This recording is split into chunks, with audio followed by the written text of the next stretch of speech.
Welcome everybody to the 2025 Ford Mustang.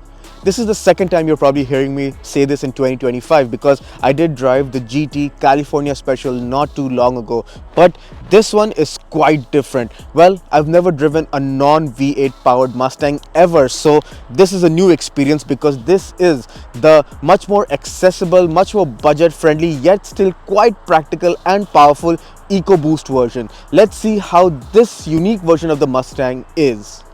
So, what is the Mustang EcoBoost? Well, many generations ago, the non-V8 Mustangs used to have a naturally aspirated V6, but I think from the last generation onwards, the S550 onwards, they shelved the V6 for an EcoBoost 4-cylinder. Now, I know people are going to be like, oh, but wait, isn't the 6-cylinder supposed to be more powerful and closer to the V8 performance and noise-wise? Well, trust Ford to manufacture the 4-cylinder to be almost as good as the V6, perhaps way more better in many key areas, and it makes the Mustang much more closer to the elusive V8 version. Okay, so what is the EcoBoost? Well, it has a 2.3 liter 4-cylinder engine that produces about 300 to 315 horsepower, is still very much rear wheel drive, and now for this new generation, the S650, they have removed the manual transmission, so this engine is only available with the automatic transmission, the 10-speed, which I'll talk about more in the driving part. As you can see on the cosmetic wise, it still looks very much like a Mustang, which I think is one of the key reasons why the EcoBoost sells, because unless you have a keen eye, you really can't tell whether this is the cheaper EcoBoost or the flagship GT V8 version, which I think is a major plus point. Thank God Ford did not make too many tweaks to make the EcoBoost stand out. So you do still have the fastback looks, which I absolutely love. You do have this huge grille with the Mustang logo, and it's blacked out for this very car, and I think it looks really good. You do have sort of this carbon fiber finish on the grille, which contrasts really well with this lime paint. I'm actually personally a big fan of this paint, and I've actually gotten a lot more thumbs up than I originally expected.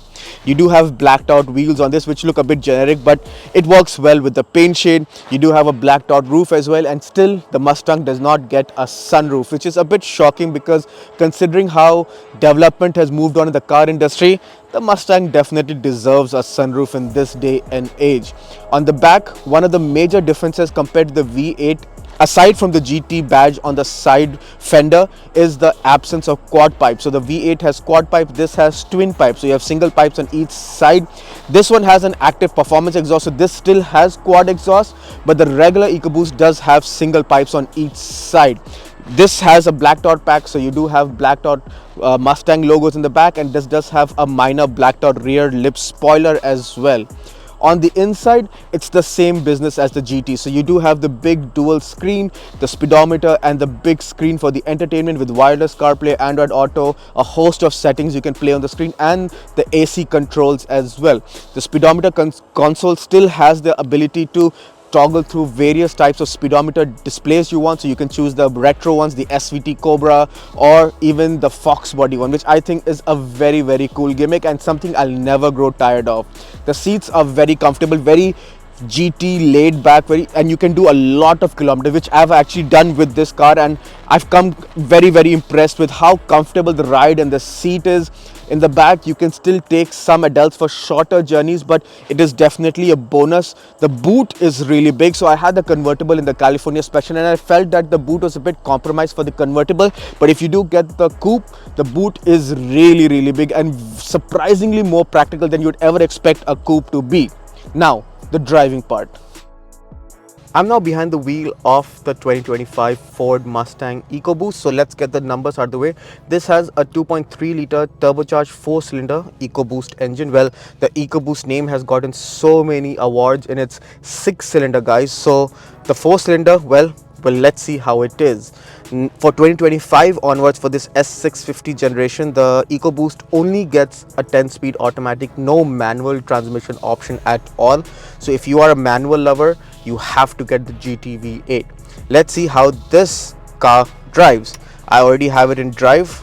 It's very nice to have a conventional gear lever because Ford themselves are quite famous to have weird gear shifters. So you have rotary knobs, something on like a Maverick, or even the Expedition I drove a few weeks back that had a weird shifter pattern as well.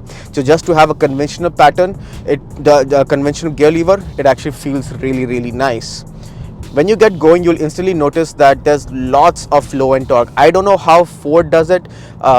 This does not have turbo lag in any shape or form, so it's very easy to drive it in city conditions within city speed limits. And I mean, 40-50 kph is super easy with minimal throttle input, which is actually really nice, and it keeps the experience very smooth. The ride is actually really good, and that has always been a strong point of the Mustang. Even in the GT V8, I love that suspension. You know, it's the comfort, the suppleness, where you can take it over bad roads and you don't need to worry about, you know, breaking your back, because the combination of the suspension and the seats, it's actually really good. The GT California Special I drove last time had the optional Magna ride.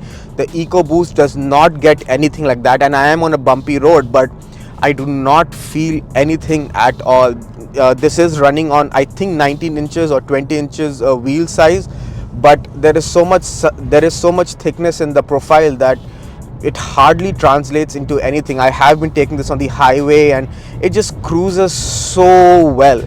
Dare I say, it is as good of a Mustang GT as the V8 version. I know the GT moniker is reserved for the V8, but this EcoBoost does it equally good, if not better. One major downside I'd say for this EcoBoost engine and the transmission pairing is that there are no paddle shifters. So there is absolutely no way that you can shift this car manually. You do not have a Triptronic on the shifter, you do not have paddles, so you have to rely on the ECU to just keep you in the power band. And sometimes during kickdown it does find it lacking a little bit, and I find it to be in a higher gear sometimes, and it does need a second or two to think and put you in the right gear. But if I do floor it, oh, and it picks up well, and this thing can do 0 to 100 in under 6 seconds, under 5.5 if I'm not wrong, and I think that's really commendable. You do miss the paddle shifter sometime. This does have drive mode, so you can put it into sport. You do have the track option, you do have the drag strip, because this does also have line lock like its elder GT V8 siblings, which is actually a really cool nifty feature. When I have it in track, I feel that the gearbox is much more aggressive and it's much more eager to downshift at all times, and it picks up. And this does have the active exhaust, so you do have the exhaust modes where you can put into quiet, completely quiet, the normal mode, the sport exhaust, or the track exhaust. I've loved the track exhaust. I mean, it is still a 4-cylinder at the end of the day. It's no V8, so it's never going to beat the V8 in terms of noise, but it does sound really good for a 4-cylinder as well. I don't know how Ford has done it, but it does sound really good. And if you're lucky and if the gear shift decides to shift at the right time, you can hear some pops as well, which is really nice. If I floor it, oh yeah, it does pick up really well. There was a minor jerk in the transmission which I've been talking about, but sometimes initially I was very annoyed with it, but now I feel like it's not that much of a deal breaker. And overall, Ford has done a beautiful job of making this EcoBoost work in such this Mustang package, which is supremely famous for its V8. I can say the 4-cylinder isn't half as bad. In conclusion then, the 2025 Ford Mustang EcoBoost. Honestly, I love the whole Mustang platform. I haven't driven the Mach-E, but just between you and me, I don't consider it to be a true Mustang. If I talk about the Mustang, it's this coupe silhouette that I absolutely love. Having driven the GT, I absolutely love that powertrain, and the V8 just brings a smile to my face. So, how was the EcoBoost? Is it a bit of a downer, or is it something that you can actually consider? To be honest, I didn't know what to expect with it, but having driven it for a week and driven it quite a fair bit, I would say that it's actually a really underrated powertrain. It is definitely not as loud or as show off as the V8. It's something very much under the radar, but it's not slow. I mean, 0 to 100 under 6 seconds, and if you drive it sanely on the highway, you can definitely get under 7 liters per 100, which is something the Mustang GT, the V8, can never even dream about. So that practicality aspect is something that you get only with the EcoBoost. And the added bonus, the base, the super base entry level version of the EcoBoost actually starts at $35,000 or $36,000, which is literally civic money. And that kind of actually makes sense why I see a lot of young people cross buying these cars, because I know most people want entry level cars and people think about Corollas and Civics, but a base Mustang for that kind of money, well, you're getting a lot of car for the money. And honestly, if I were in the market, this would definitely be in my consideration in that price bracket as well.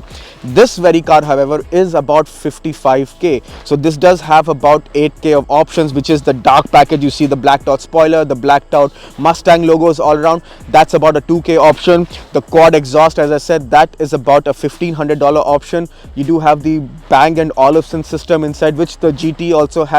That's a $1,300 option. This paint is also about a $500-600 option, but I really do like this paint and it does really pop, especially when it's clean and the sun hits it right.